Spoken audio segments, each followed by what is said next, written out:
Campfire Classics is a classic literature podcast.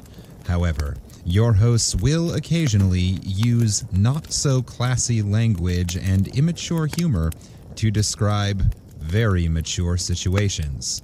As such, listener discretion is advised. Hi, I'm Ken Sandberg. Welcome to Campfire Classics, where we try to read those books that look real good on your shelf.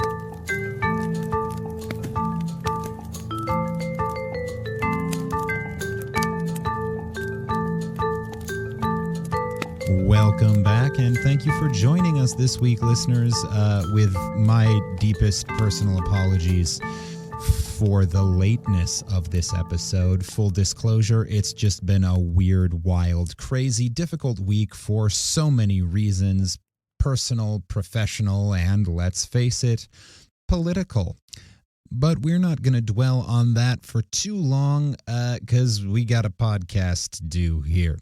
This week I'm going to be reading you a story, as I have done a few times in the past. We're just going to cruise straight through it. But of course, before we do, I did promise that we were going to start a weekly installment of euphemistic alliterations. This is where one letter a week we come up with alliterative ways to talk about penis jokes. The first week, letter A, we did arousing amusement. Last week, we tried out a couple, but I believe we landed on beef curtain belligerence. And this week, we've got the letter C, which frankly is almost too easy. We're going to go with cock comedy. And we'll see how much of that there is in this week's story, for which we're going back to an author that we've read a couple of times before, the great Sir Arthur Conan Doyle. This week's story comes to us from the Strand magazine, volume 41, number 93, published in 1898. This is The Sealed Room. Let's start this fire.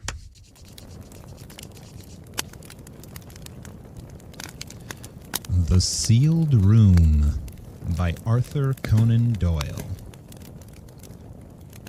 A solicitor of active habit and athletic tastes who is compelled by his hopes of business to remain within the four walls of his office from 10 till 5 must take what exercise he can in the evenings.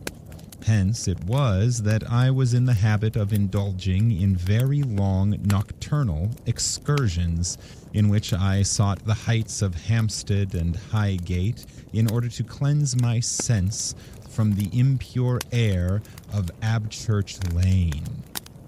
It was in the course of one of these aimless rambles that I first met Felix Staniford, and so led up to what has been the most extraordinary adventure of my lifetime.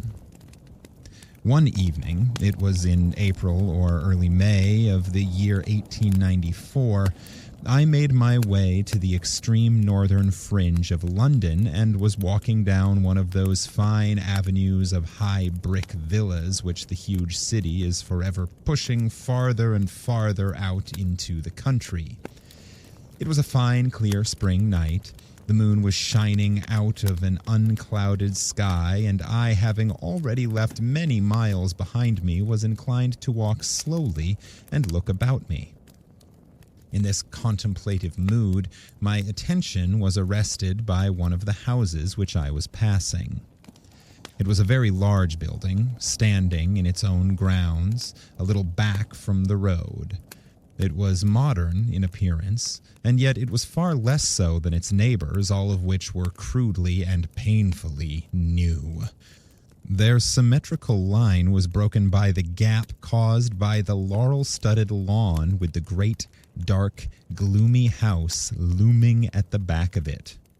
Evidently, it had been the country retreat of some wealthy merchant, built perhaps when the nearest street was a mile off, and now gradually overtaken and surrounded by the red brick tentacles of the London octopus.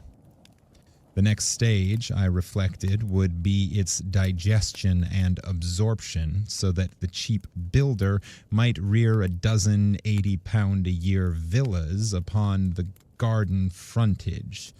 And then, as all this passed vaguely through my mind, an incident occurred which brought my thoughts into quite another channel. A four-wheeled cab, that opprobrium of London, was coming jolting and creaking in one direction, while in the other was a yellow glare of the lamp of a cyclist.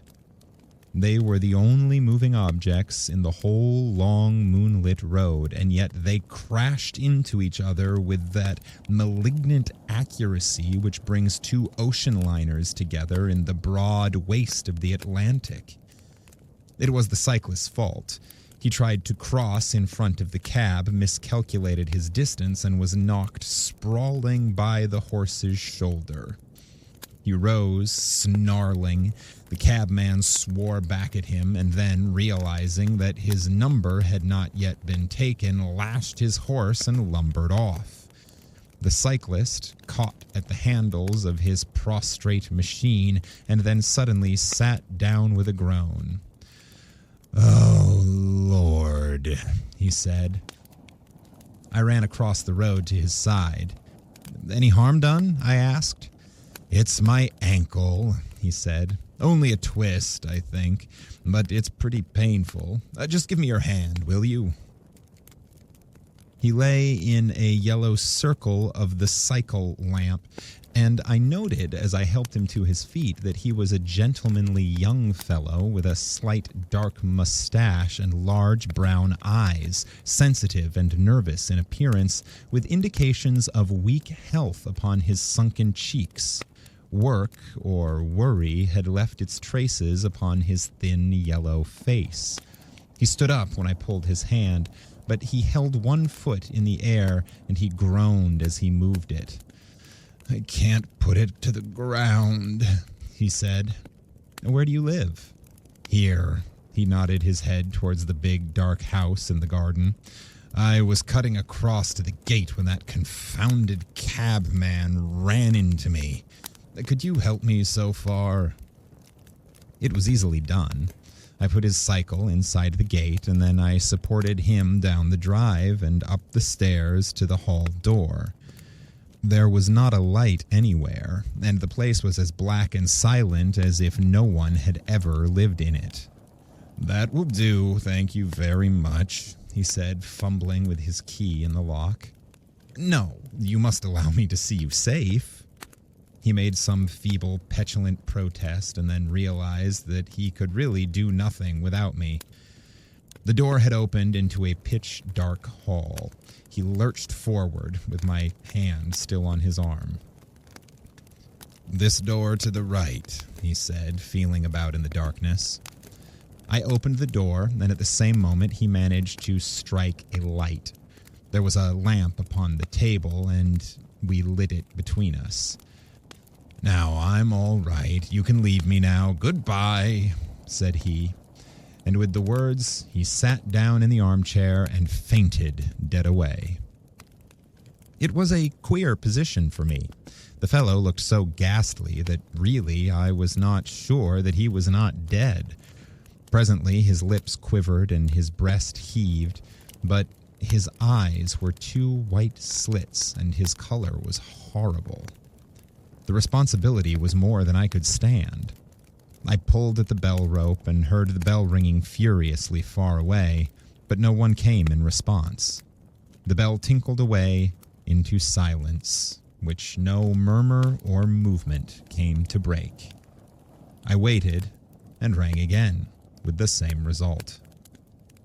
There must be someone about.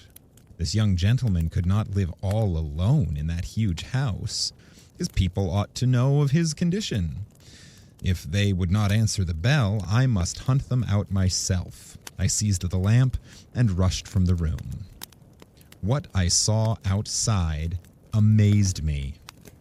The hall was empty. The stairs were bare and yellow with dust. There were 3 doors opening into spacious rooms, and each was uncarpeted and undraped, save for the gray webs which drooped from the cornice, the rosettes of lichen which had formed upon the walls. My feet reverberated in those empty and silent chambers. Then I wandered down the passage with the idea that the kitchens, at least, might be tenanted. Some caretaker might lurk in some secluded room. No, they were all equally desolate. Despairing of finding any help, I ran down another corridor and came on something which surprised me more than ever. The passage ended in a large brown door, and the door had a seal of red wax the size of a 5-shilling piece over the keyhole. This seal gave me the impression of having been there for a long time, for it was dusty and discolored.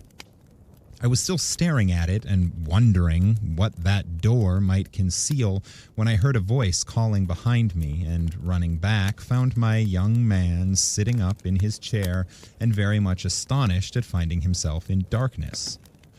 "Why on earth did you take the lamp away?" he asked. I was looking for assistance. "You might look for some time," he said. "I'm alone in the house." "Awkward if you get an illness." "It was foolish of me to faint. I inherit a weak heart from my mother, and pain or emotion has that effect upon me. It will carry me off some day, as it did her. You're not a doctor, are you?" "No, a lawyer. Frank Alder is my name." "Mine is Felix Staniford." Funny that I should meet a lawyer, for my friend, Mr. Percival, was saying that we should need one soon. "Very happy, I am sure." "Well, it will depend upon him, you know." "Did you say that you had run with that lamp all over the ground floor?" "Yes." "All over it?" he asked with emphasis, and he looked at me very hard. "I think so. I kept on hoping that I should find someone." "Did you enter all the rooms?" he asked, with the same intent gaze. "Well, all that I could enter." "Oh, then you did notice it," he said, and he shrugged his shoulders with an air of a man who makes the best of a bad job. "Notice what?" "Why, the door with the seal on it." "Yes, I did." "Weren't you curious to know what was in it?" "Well, it did strike me as unusual." "Do you think you could go on living alone in this house year after year, just longing all the time to know what is at the other side of that door, and yet not looking?" "Do you mean to say," I cried, "that you don't know yourself?" "No more than you do." "Then why don't you look?" "I mustn't," said he.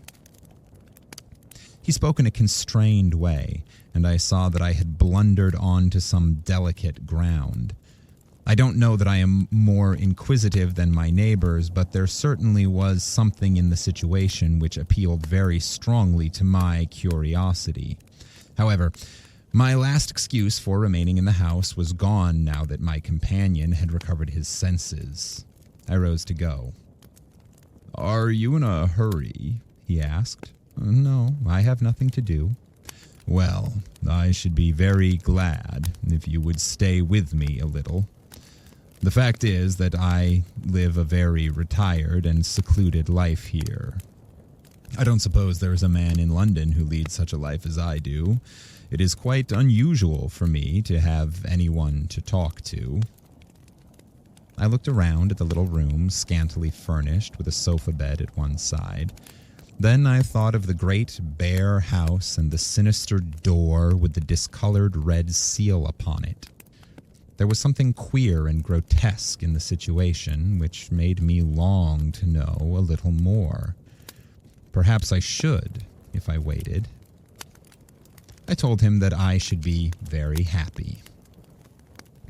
"You will find the spirits and a siphon upon the side table. You must forgive me if I cannot act as host, but I can't get across the room.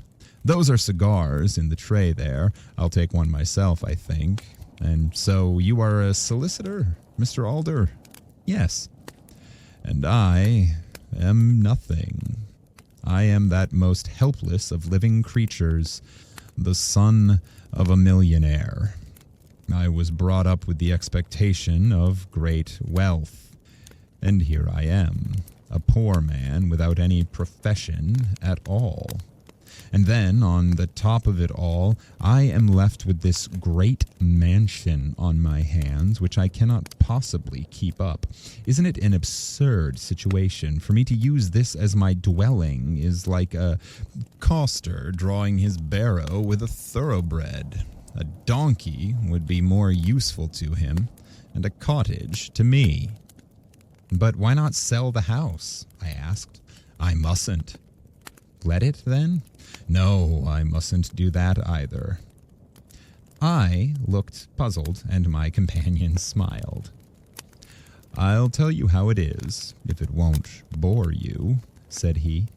On the contrary, I should be exceedingly interested. I think, after your kind attention to me, I cannot do less than relieve any curiosity that you may feel. You must know that my father was Stanislaus Staniford, the banker. Staniford the banker?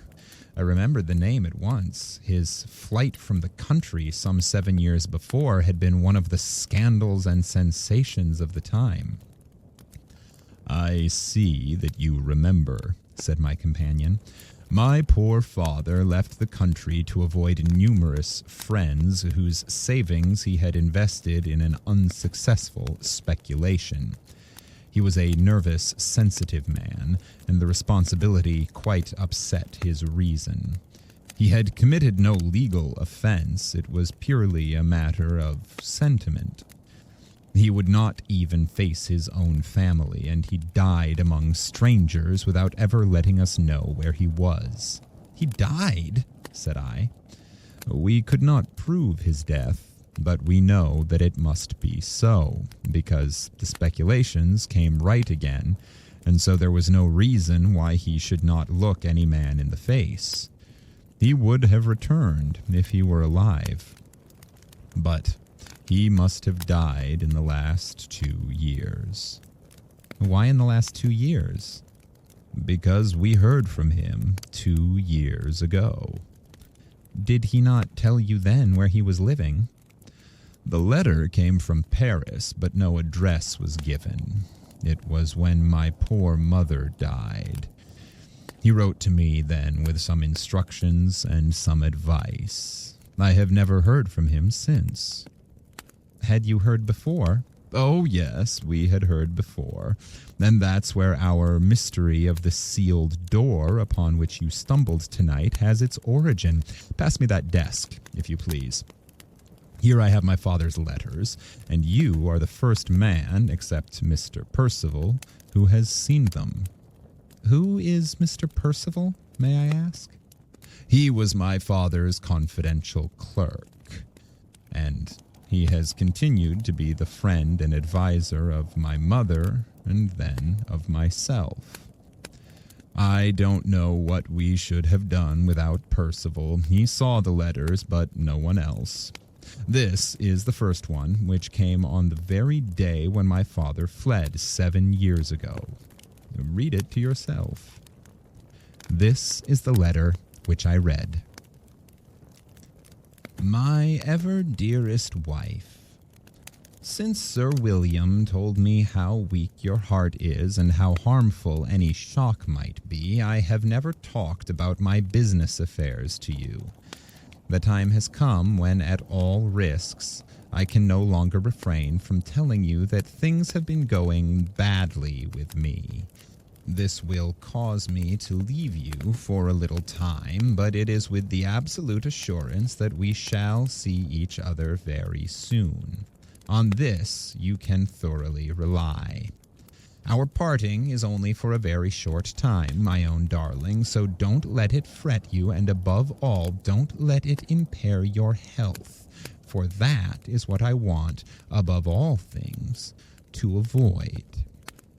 Now, I have a request to make, and I implore you by all that binds us together to fulfill it exactly as I tell you. There are some things which I do not wish to be seen by anyone in my dark room, the room which I use for photographic purposes at the end of the garden passage. To prevent any painful thoughts, I may assure you once for all, dear, that it is nothing of which I need be ashamed. But still, I do not wish you or Felix to enter the room. It is locked, and I implore you, when you receive this, to at once place a seal over the lock and leave it so. Do not sell or let the house, for in either case my secret will be discovered. As long as you or Felix are in the house, I know you will comply with my wishes. When Felix is 21, he may enter the room. Not before. And now, goodbye, my own best of wives. During our short separation, you can consult Mr. Percival on any matters which may arise. He has my complete confidence. I hate to leave Felix and you even for a time, but there is really no choice. Ever and always your loving husband, Stanislaus Staniford, June 4th, 1887. These are very private family matters for me to inflict upon you, said my companion apologetically. You must look upon it as done in your professional capacity. I have wanted to speak about it for years. I am honored by your confidence, I answered, and exceedingly interested by the facts. My father was a man who was noted for his almost morbid love of truth. He was always accurate. When he said, therefore, that he hoped to see my mother very soon, and when he said that he had nothing to be ashamed of in that dark room, you may rely upon it that he meant it. Then what can it be? I ejaculated. Neither my mother nor I could imagine. We carried out his wishes to the letter and placed the seal upon the door. There it has been ever since. My mother lived for 5 years after my father's disappearance, although at the time all the doctors said she could not survive long. Her heart was terribly diseased. During the first few months, she had 2 letters from my father. Both had a Paris postmark, but no address. They were short and to the same effect, that they would soon be reunited and that she should not fret. Then there was a silence which lasted until her death. And then came a letter to me of so private a nature that I cannot show it to you, begging me never to think evil of him, giving me much good advice, and saying that the sealing of the room was less important now than during the lifetime of my mother, but that the opening might still cause pain to others, and that therefore he thought it best that it should be postponed until my 21st year, for the lapse of time would make things easier. In the meantime, he committed the care of the room to me, so now you can understand how it is that although I am a very poor man, I can neither let nor sell this great house. You could mortgage it. My father had already done so.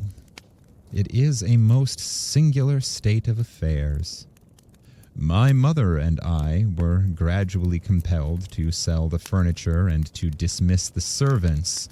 Until now, as you see, I am living unattended in a single room. But I have only 2 more months. What do you mean? Why, that in 2 months I come of age. The first thing that I will do will be to open the door. The second, to get rid of the house. Why should your father have continued to stay away when these investments had recovered themselves? He must be dead.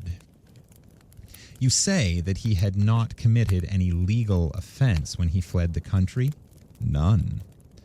Why should he not take your mother with him? I do not know. Why should he conceal his address? I do not know. Why should he allow your mother to die and be buried without coming back? I do not know.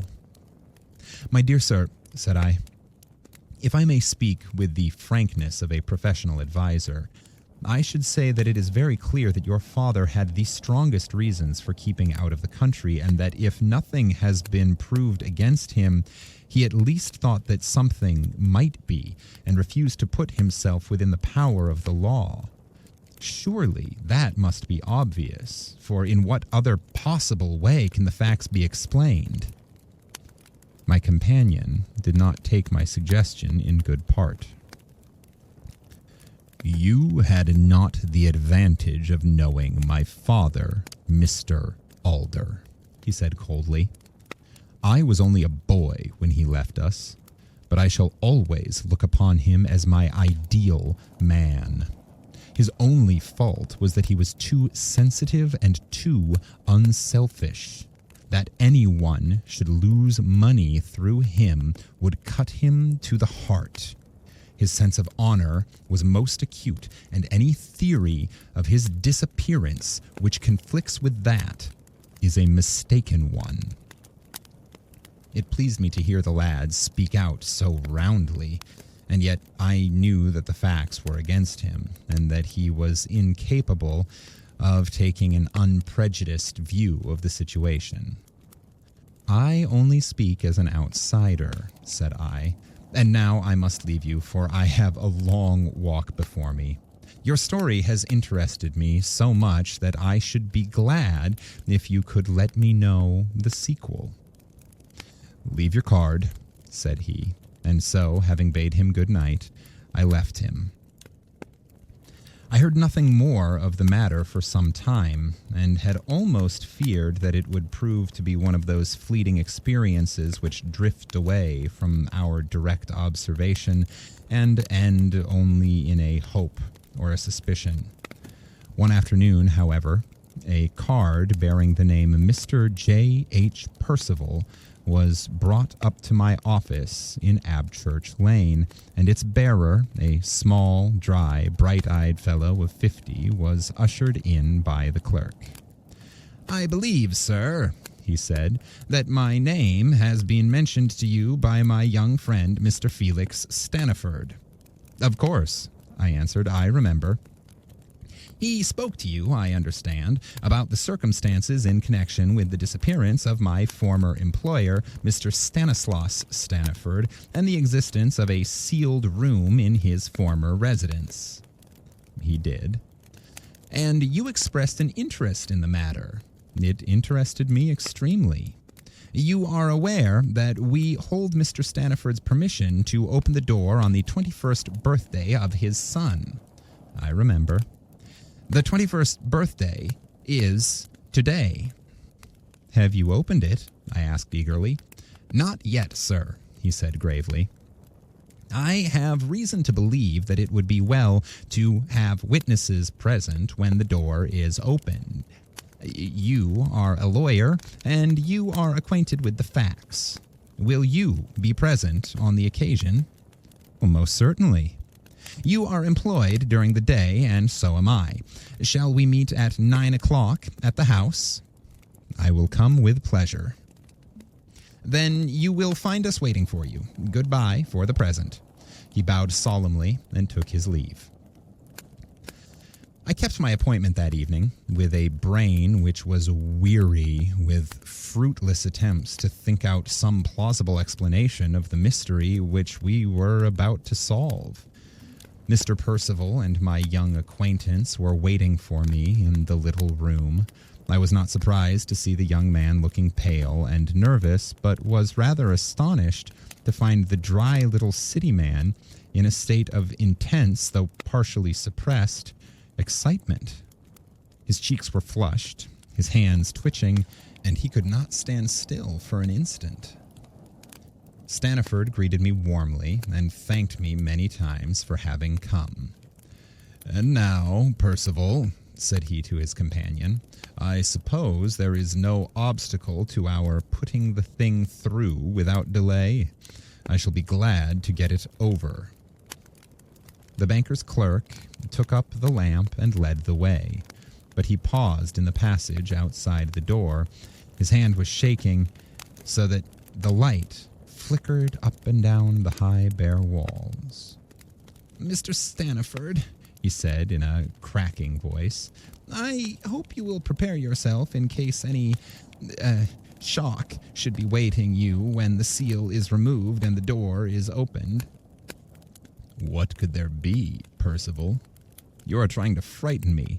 "No, Mr. Staniford, but I should wish you to be ready, to be braced up, not to allow yourself—" He had to lick his dry lips between every jerky sentence, and I suddenly realized as clearly as if he had told me that he knew what was behind the closed door, and that it was something terrible.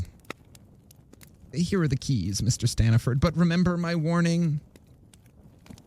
He had a bunch of assorted keys in his hand, and the young man snatched them from him.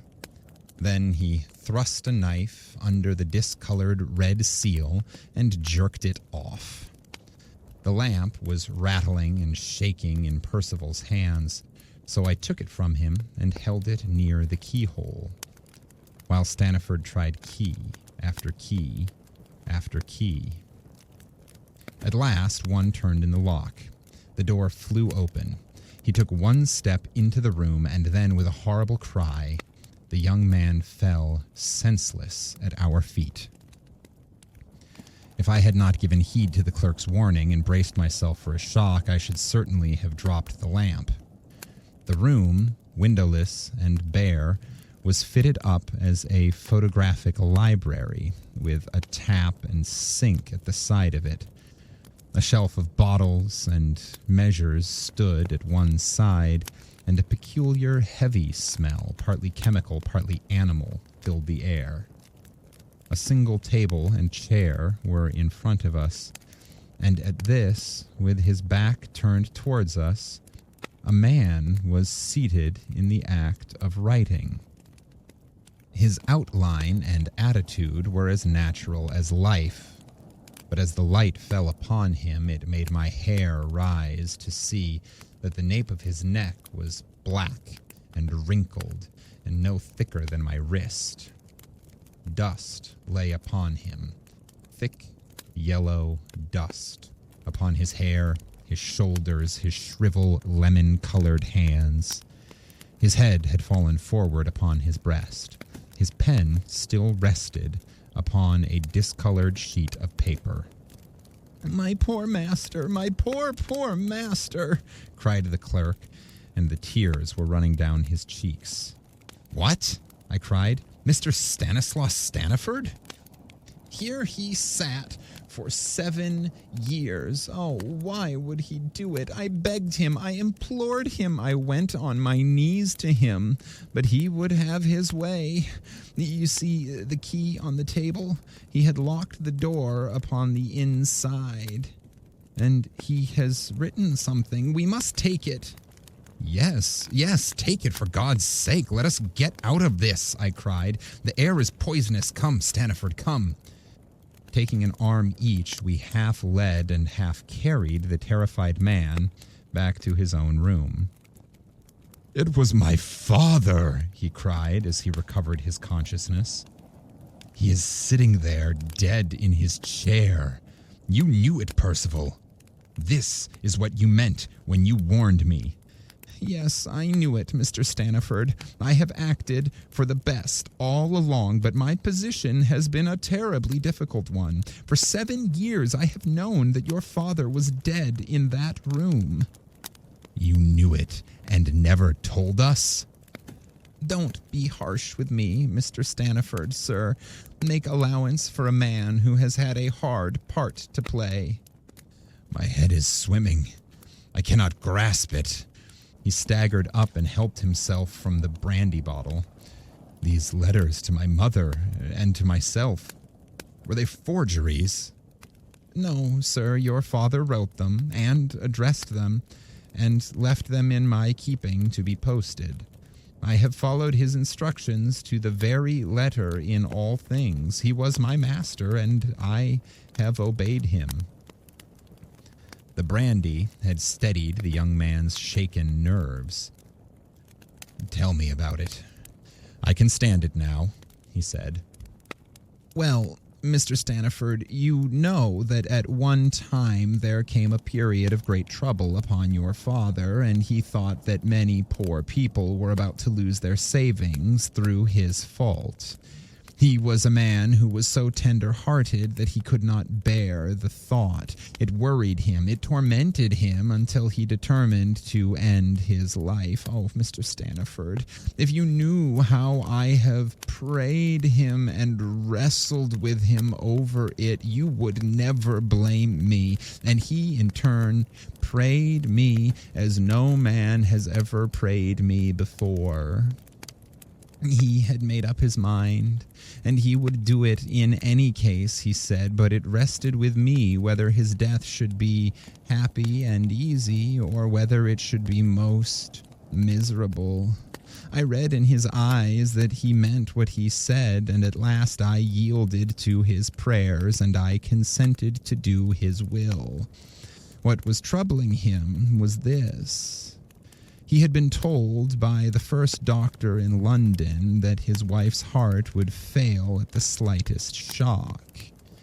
He had a horror of accelerating her end, and yet his own existence had become unendurable to him.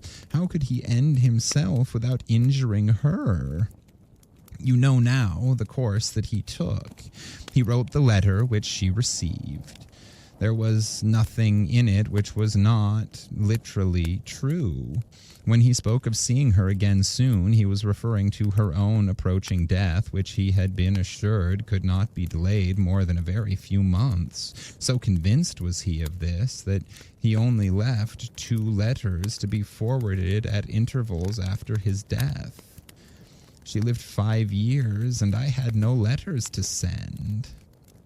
He left another letter with me to be sent to you, sir, upon the occasion of the death of your mother. I posted all these in Paris to sustain the idea of his being abroad. It was his wish that I should say nothing, and I have said nothing. I have been a faithful servant. 7 years after his death. He thought, no doubt, that the shock to the feelings of his surviving friends would be lessened. He was always considerate for others. There was silence for some time. It was broken by young Staniford. "I cannot blame you, Percival. You have spared my mother a shock which would certainly have broken her heart. What is that paper?" "It is what your father was writing, sir. Shall I read it to you?" "Do so." "I have taken the poison, and I feel it working in my veins. It is strange, but not painful. When these words are read, I shall, if my wishes have been faithfully carried out, have been dead many years.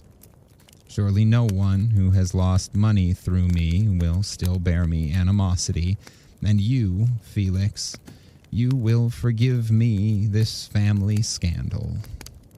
May God find rest for a sorely weary spirit." "Amen," we cried, all 3. The end.